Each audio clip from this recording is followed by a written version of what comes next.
Hey, what's up, everyone? And, well, here's another movie review on one that, well, you can probably tell I just saw. Suicide Squad. Is it really as bad as everyone says it is? Well, critics in particular. Fans are obviously more open to the film and saying that it's not as bad as critics say it is.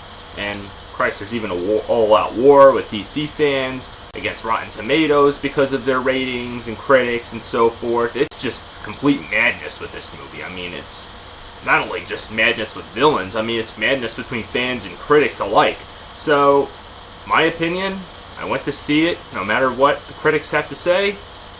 It wasn't bad, actually, to tell you the truth. Yeah, I know, DC comic movies don't exactly have the best track record over the years, well, critical-wise, with professional critics.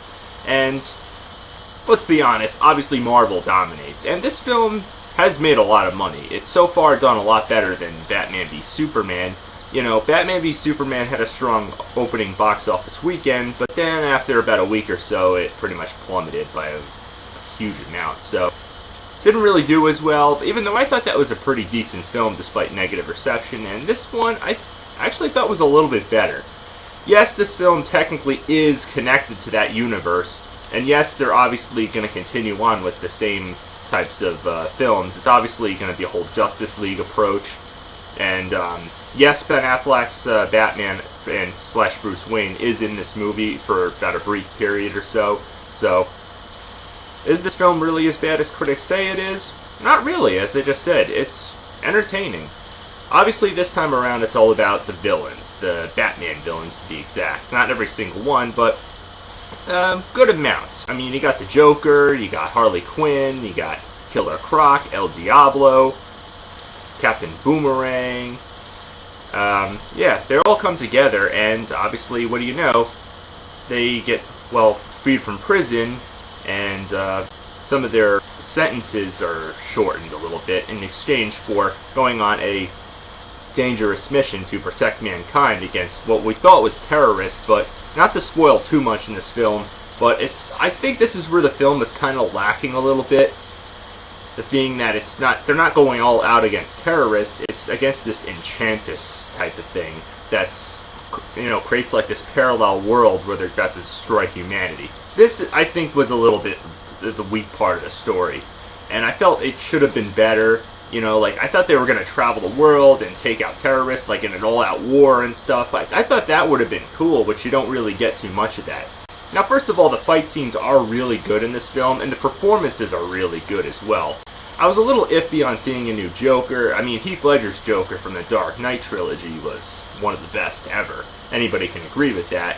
And ever since his passing and everything, after he did a phenomenal job, it was tough to really see another Joker in this film, but obviously this was going to be a different take, and obviously the Dark Knight trilogy is kind of its own thing, in other words. But, yeah, I was happy to see that this Joker actually did pretty good. Yeah. And Harley Quinn, I thought, was really good, too, as well. I was really hoping to see her in a movie sooner or later, and I think she pulled the part off really good. I think the guy who played El Diablo did really good, trying to, be one of those type of... and they give all their backstories and everything at the beginning of the film. That's great, why they're in the high-security prison, and, it's great. I thought the concept was pretty cool at the beginning. Fight scenes were pretty good, but some of the effects on the, the things that they were fighting, obviously the Enchantress takes over human forms, makes them into these, CGI-looking things, and I didn't think they were very creative looking. It could have been better designed and everything, and the enemies that they were trying to fight against could have been better. I could see some of the holes in this film, like the fact that they're able to take them out no problem with, Harley Quinn can take them out with a baseball bat, while the army guys are trying to shoot them and can't really do anything. I mean, most of these villains that are in prison, yes, they have superpowers, like El Diablo, like I said, he's got the power with fire, and he's trying to, keep it under control because, yeah, they do have a bit of a backstory with, their family and everything, and all the crimes that they committed, and they kind of feel sorry for it. Deadshot's really cool, played by Will Smith. I forgot about him, of course, and yeah, it was great to see him in this film. Killer Croc could have been better, but not as bad. And that ninja character, I forgot what her name was, she was pretty cool too. Obviously, she's not a villain. She's obviously, one of the good guys. So, yeah, I know. And it's just weird how they're able to just simply take them all out with, and Deadshot's able to take them out with guns. Like I said, they're just people, just with some superpowers. And Harley Quinn's just a person too. She's just absolutely insane, and she does great in that part, by the way. So, yeah.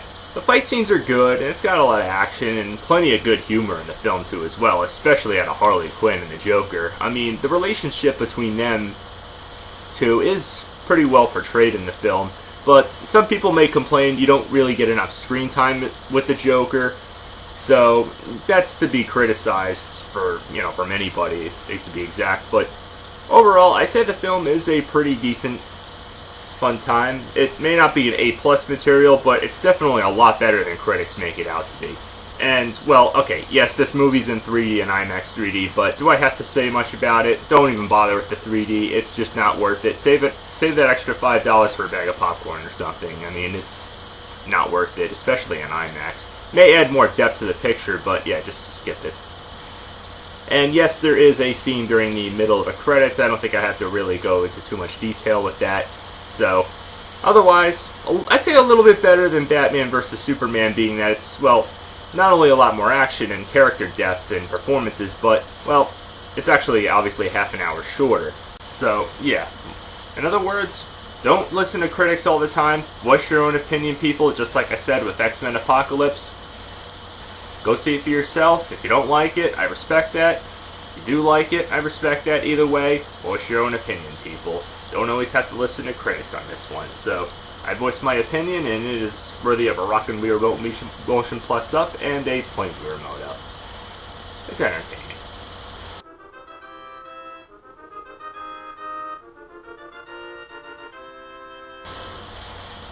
So, till next time, keep watching.